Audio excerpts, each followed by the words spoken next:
Graças a Pai, estamos aqui para mais uma aula de antropologia teológica. Vamos aí para a segunda unidade, né? Vamos pensar com vocês aí, dentro desse campo teológico, o pensar da antropologia e a importância que ela tem dentro da visão teológica. A antropologia teológica tem um conceito interessante. A antropologia teológica é a parte da teologia que estuda a realidade do ser humano sob o ponto de vista da teologia. Teologia é a ciência que tem como objetivo o estudo de Deus.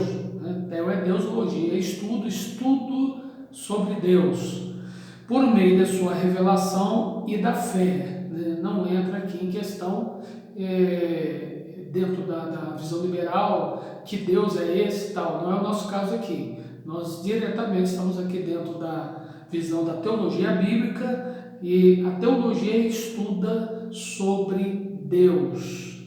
E esse Deus que se revelou para nós e cremos segundo a Escritura Sagrada.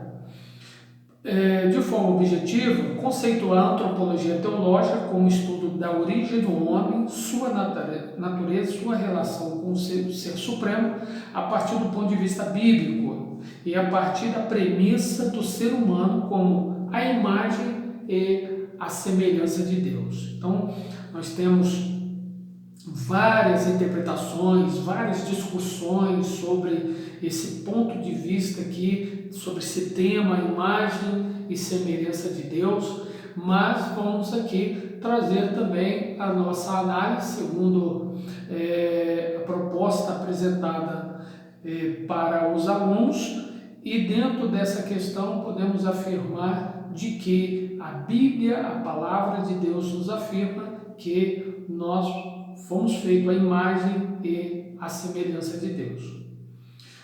A Bíblia oferece noções antropológicas muito diversificadas e muito distintas daquelas noções que as ciências modernas vêm apresentando nos últimos anos a respeito da religião, fé e experiência com Deus. Então, nós temos aí esses desafios para ser interpretado somente dentro desse período, dentro desse momento contemporâneo, que é a religião, a fé e a experiência de Deus. Apesar das diferenças, não se pode ignorar que ocorreram grandes avanços para o entendimento dessas distintas expressões humanas. A Bíblia, nesse caso, ela vai expor o seguinte: a Bíblia expõe a antropologia teológica abrindo um leque em duas principais abordagens. Primeiro, a origem e a natureza humana. A origem é a essência da alma, a decadência pelo pecado e a redenção por Cristo. E segundo, o futuro do homem, que entra aí dentro do campo escatológico, na escatologia, e o que veremos a seguir. As quatro dimensões do homem.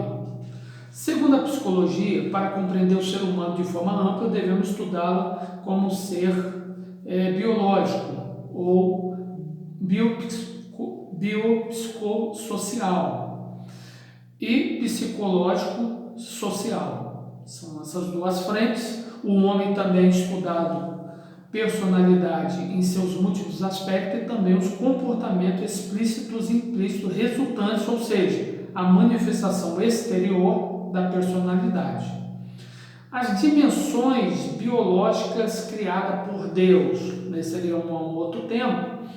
Como ser biológico, o homem fez parte de um projeto de criação. E nesse caso aí, dentro da criação divina, isto é, o homem começa com Deus. Mas muitos questionamentos surgem em meio à avalanche de teorias contrárias à palavra de Deus, principalmente quando as teorias evolucionistas, porém, quando as escrituras dizem que o Senhor formou o homem do pó da terra, isso não parece significar que ele tenha utilizado um processo que levou milhões de anos e tenha empregado o acaso no desenvolvimento de milhares de organismos crescentes complexos. E aí vem então uma rápida explicação sobre a imagem de Deus. A imagem de Deus no homem primeiramente mencionada na Escritura em relação à criação do homem, no sexto e último dia da criação, nos diz assim: assim Deus criou o homem à sua imagem, a imagem de Deus o criou, macho e fêmea, ele os criou. Então lhes abençoou. Isso está lá registrado em Gênesis capítulo 1, versículo 27 e o versículo 28.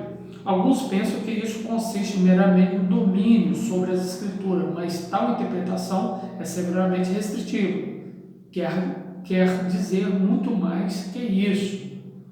Não somente aquela ideia de domínio, né, de dominação nos animais e dominação no mundo.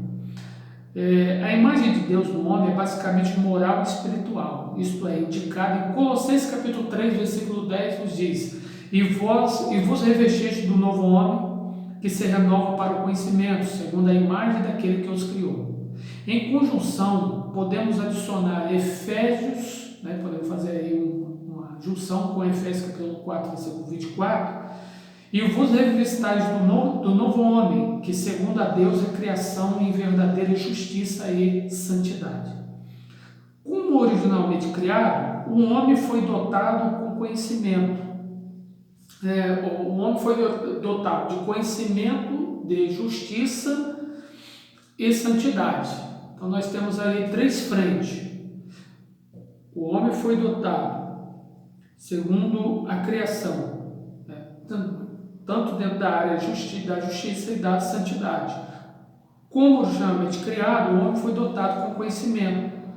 Por seu pecado, o homem foi desprovido dessas virtudes, mas através de Cristo ele é renovado e restaurado à sua glória original, não mais do que esta. Para confirmar essa definição da imagem, eu aponto que Adão, após a queda, é dito ter filhos à sua imagem, significando que ele teve uma descendência pecaminosa, assim como ele era pecaminoso. Assim, a imagem de Deus no homem é essencialmente um homem ser um reflexo de Deus em seu caráter espiritual puro, como a imagem que pode ser restaurada. Ou seja, temos aí a ideia de Adão, mas dentro da compreensão do homem.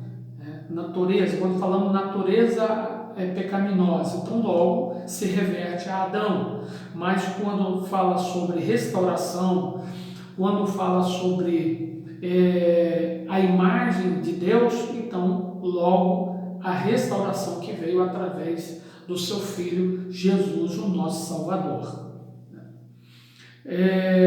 Continuando aqui, a dimensão social. Somos sociais porque os outros influenciam de maneira como convivemos, conosco mesmo, com nós mesmos e com aquilo que fazemos. O homem é um ser social por natureza. Entretanto, a sociedade precisa ser desenvolvida dentro da cultura. A criança nasce, cresce e vive dentro de grupos. O primeiro é a família, e aos poucos vai estabelecendo outros contatos como creche, escola, igreja e amigos da infância. Chegando à adolescência, vai descobrindo seu grupo com outros jovens, em grupo de trabalho, clube, partido, grupo esportivo, e assim por diante as coisas vão acontecendo. Posso até acrescentar que alguns questionamentos, que são algumas perguntas que são feitas no dia a dia, as pessoas de alguma forma procurando saber e fazem perguntas como essas: por que vivemos? Quem sou eu? Para que eu sirvo? Qual é o sentido da minha vida? Então são questionamentos que são feitos aí diariamente. E aí, nesse caso, por que há esses questionamentos? Por que há essas perguntas? Porque nós temos aí uma vida social, como já foi falado. Eu tenho aqui como exemplo, nós acordamos, vamos para o nosso trabalho, passamos o período de trabalho, finalizamos, retornamos para casa, de casa temos um compromisso muitas vezes na igreja, então vamos à igreja, retornamos da igreja para casa e assim, de alguma forma, dormimos, acordamos e temos a nossa vida de forma sucessiva. E aí, neste caso, muitas vezes começa a surgir essas perguntas: qual é o sentido da minha vida? Por que eu vim a este mundo? O que eu estou fazendo aqui?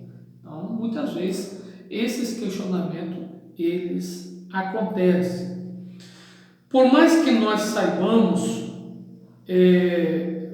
por causa da realidade do Evangelho, ou seja, como que nós vamos obter respostas